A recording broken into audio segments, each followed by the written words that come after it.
Hello everyone, সবাই কেমন আছেন? আশা করছি সবাই ভালোই আছেন, আমিও ভালো আছি। সবাইকে গুড মর্নিং জানিয়ে আজকেও চলে এলাম আরও একটি নতুন ব্লগ নিয়ে। প্রতিদিনের মতো এই যে দেখেন, ছেলে যাচ্ছে স্কুলে, তো ছেলেকে স্কুলে দিতে তার মধ্যেই তোমাদের সাথে একটা কথা শেয়ার করি। যেহেতু আমি প্রত্যেকদিন ওকে স্কুলে দিতে যাই, কিন্তু আজকেও চলে যাচ্ছে তোমাদের দাদা ভাইয়ের সঙ্গে। যেহেতু 8টা থেকে স্কুল স্টার্ট হচ্ছে, 8টা থেকে স্কুল স্টার্ট হওয়া মানেই কিন্তু আমার একটা প্রতিদিনের চাপ। তো সেই চাপটা যেহেতু নিজের কাঁধে নেব না, তার জন্যই বরের কাঁধে তুলে দিলাম। এখন ও চলে যাবে ওর বাবার সাথে। যেহেতু 2 ঘন্টার স্কুল হবে, কোনো টিফিন দেবে না মধ্যে, তাহলে আর নিজের সময়টাকে নষ্ট করলাম না, তাই ওর বাবার গাড়িতে বসিয়ে দিলাম। যেহেতু ওর বাবা সব ছেলেদেরকে নিয়ে, তার জন্যই ভাবলাম যে ওর বাবার সাথেই পাঠিয়ে দিই, তাহলে আমাকে আর বারবার করে যেতে হবে না। সকালবেলার সময় যেহেতু নষ্ট করব না, তার জন্যই ছেলেকে পাঠিয়ে দিলাম। চলো এবার ঘরের কাছে হাত লাগাবো। আজকে যেহেতু বৃহস্পতিবার, আর বৃহস্পতিবার মানে কিন্তু তোমরা সবাই জানো আমাদের গ্রামে গঞ্জে অনেক কাজ থাকে। যেহেতু আমরা গ্রামে বাস করি, গ্রামে বাস করা মানে কিন্তু তোমরা প্রত্যেকেই জানো গ্রামে কিন্তু অনেক নিয়ম কানুন আমাদেরকে মানতে হয়। সেই নিয়ম কানুনের কথা মাথায় রেখে এই যে দেখেন, এখন ঘরটা ঝাড় দিয়ে নিচ্ছি।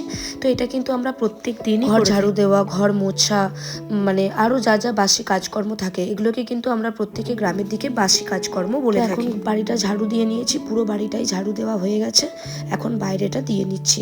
তো আর মোছাটা তোমাদেরকে দেখালাম না, কারণ প্রত্যেক দিন ওই একই জিনিস কি আর দেখাবো, তার জন্য ভাবলাম আজকে এখানটুকুই তোমাদের সাথে তার মধ্যেখানে তোমাদেরকে একটা কথা বলি, তোমরা কিন্তু আমার এই বাড়িটাকে অনেক বেশি ভালোবাসো।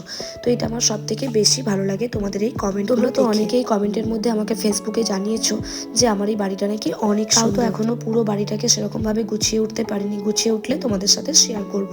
এদিকে চলে এলাম রান্না করার জন্য। যেহেতু ছেলেকে সকালবেলা স্কুলে পাঠিয়ে দিয়েছি, তো এখন রান্না বান্নাটা আগে করে নেব। সকালের দিকে আমি কিন্তু ফেসবুকে লাইভ করতাম, এখন কিন্তু লাইভটা কিছুদিনের জন্য বন্ধ রেখেছি। রান্না বান্নাগুলো কমপ্লিট করে নেব, তারপর ছেলে স্কুল থেকে এলে খেয়ে দিয়ে স্নান করে একেবারে লাইভ করবো আর ছেলেকে পড়াতে বসবো। আগের বছরে কি হয়েছিল, ওকে একদম দেখতে পারিনি, তার জন্য কিন্তু ও অনেক রেজাল্টটা খারাপ করেছিল। তো এই বছর তো আর সেটা করলে হবে না। এই বছর যেহেতু একটু উঁচু ক্লাসে উঠেছে, ওকে একটু সময় দিতে হবে। যেহেতু একদম খুবই ছোট, ওকে এখন হাতে ধরে সবকিছু শেখাতে হবে।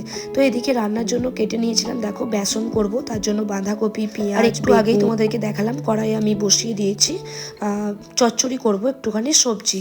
আর এইদিকে দেখো, আমার দাদার বাড়ি থেকে নিয়ে এসেছিলাম জিয়ন্ত মাছগুলো, কিন্তু এখন বাজারে মার্কেটে অনেক দাম।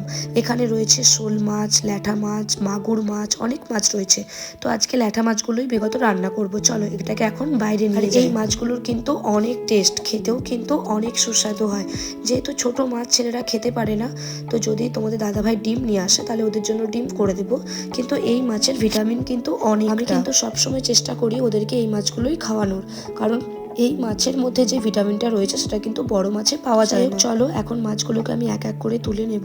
তো সবগুলো করব না, আজকে আমি শোল মাছটা রেখে দেব, পরের দিন করব। আজকে ল্যাঠা মাছটাই রান্না করব। যেহেতু এখন প্রচণ্ড ঠান্ডা, তো ঠান্ডার জন্য বুঝতেই পারছো অনেকটা কাজকর্ম করতেও অনেক লেট হয়ে যাচ্ছে, উঠতেও অনেক দেরি হয়ে যাচ্ছে। কি করবো, ওই টুকিটাকি যতটা করতে পারি। চলো এই যে দেখো, আমি এক এক করে মাছগুলোকে তুলে নিলাম, এখন কেটে নিচ্ছি। তারই মধ্যে মেয়ে চলে এসেছে, এখনো মুড়ি খাবার করা। খাবারে যেহেতু পেঁয়াজি বানাবো, ওই যে আমি বাঁধাকপি, পেঁয়াজ সব কেটে রেখে এসেছিলাম, তো সেগুলো দিয়ে এখন বানাবো। চলো এবার এগুলো তাড়াতাড়ি করে কেটে নিয়ে তারপর ওইদিকে রেডি না করে দিলে মেয়ে খেয়ে আবার স্কুলে যেতে পারবে। শীতকাল বলে তাই, না হলে কিন্তু এতক্ষণ আমার সব কাজ প্রায় অলরেডি কমপ্লিট। দেখো কথা বলতে বলতে অলরেডি মাছটা বেছে এনে এখন আমি পেঁয়াজিটাও করে নিচ্ছি। দেখো আমার মেয়ে কিন্তু বেসন খেতে ভীষণ ভালোবাসে। প্রত্যেকদিন এই খাবারের একটা দ্বন্দ্ব চলে, কি যে মুড়ি খাবার, কি যে ভাতের রান্না হবে বুঝেই উঠতে পারি। তারই মধ্যে আমাকে চেষ্টা করতে হয় একটু নিত্য নতুন কিছু না করার, কিন্তু নিত্য নতুন কিছু না হলে ওরাও খেতে চায়। চলো ওদিকে আমার কড়াইয়ে কিন্তু বাঁধাকপিটাও সিদ্ধ হয়ে গেছে, চচ্চড়ির জন্য যে সবজিগুলো বসিয়েছিলাম সেটাও কিন্তু সিদ্ধ হয়ে গিয়েছে।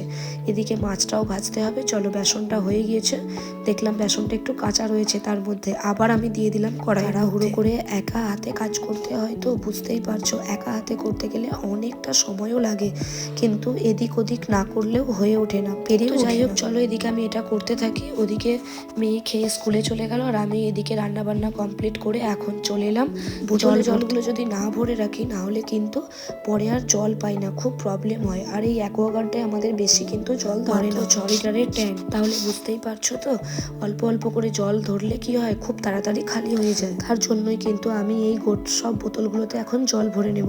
বিগত কয়েকদিন ধরে বোতলে কিন্তু একদম জল ভরতে ভরতে দেখো আমি উল্টো দিকে তাকিয়ে রয়েছি, কারণ হচ্ছে ওদিকে আমার ছেলে চলে এসেছে স্কুল থেকে, ওকে এখন খেতে দিতে হবে, খেতে দিয়ে তারপর বাকি কাজকর্ম।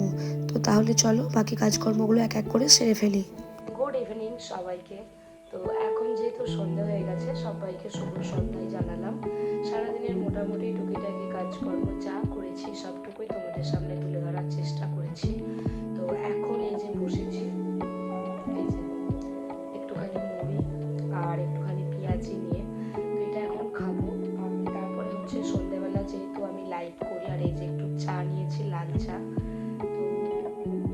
তো সন্ধ্যাবেলা যেহেতু আমি লাইভ করি তোমরা সকলেই জানো, তো এরপরে আর সময় পাই না। আর ছেলেকে পড়তে নিয়ে চলে এসেছি, তার মধ্যে এখানে আমার ছেলেকে আনতে যেতে হবে, টাইম খুব একটা হাতে নেই। তো ওই জন্য মানে যতটুকু যা কাজকর্ম পারি তোমাদের সঙ্গে অল্প অল্প তুলে ধরার চেষ্টা করছি। তো প্রত্যেককে রিকোয়েস্ট করবো একটুখানি যাতে যেমন লাগছে আমার ভিডিও অবশ্যই একটু কমেন্টে জানাবে। তো আজকে যতটা পেরেছি ততটাই তোমাদের সঙ্গে তুলে ধরার চেষ্টা করেছি। তো থ্যাংক ইউ সো মাচ আমার প্রত্যেকটা ভিউয়ার্সকে। আর ফেসবুকে তোমরা মোটামুটি প্রত্যেকেই জানো আমার একটা ছোট্ট মতো পেজ রয়েছে, তনুশ্রী নন্দী বলে, নন্দী তনুশ্রী পেজটার নাম। তো ওখানে মোটামুটি আমার 62,000 ফলোয়ার্স রয়েছে, সবাই মোটামুটি খুবই ভালো। আর ওখানে যেহেতু আমি লাইভ করি, বিগত রিলস আর সব কিছুই পোস্ট হয়, তো মোটামুটি একটা ভিউজ আমি পাই ওখান থেকে। আশা করছি আমি ইউটিউবটার থেকেও মোটামুটি একটা ভালোবাসা পাবো। সবাইকে বলবো যাদের আমার ভিডিও ভালো লাগছে অবশ্যই কমেন্টে একটু জানাবেন। আবারও বললাম আমার ফেসবুকে একটা পেজ রয়েছে যেটা হচ্ছে নন্দী তনুশ্রী, চাইলে তোমরা সেখানে গিয়ে একবার করে ভিজিট করতে পারো। তো যাই হোক, আজকের মতো আমি ব্লগটা এখানেই শেষ করলাম। সবাই ভালো থাকবেন, সুস্থ থাকবেন, সাবধানে থাকবেন। দেখা হচ্ছে আগামীকাল আরও একটি নতুন ব্লগে। এখন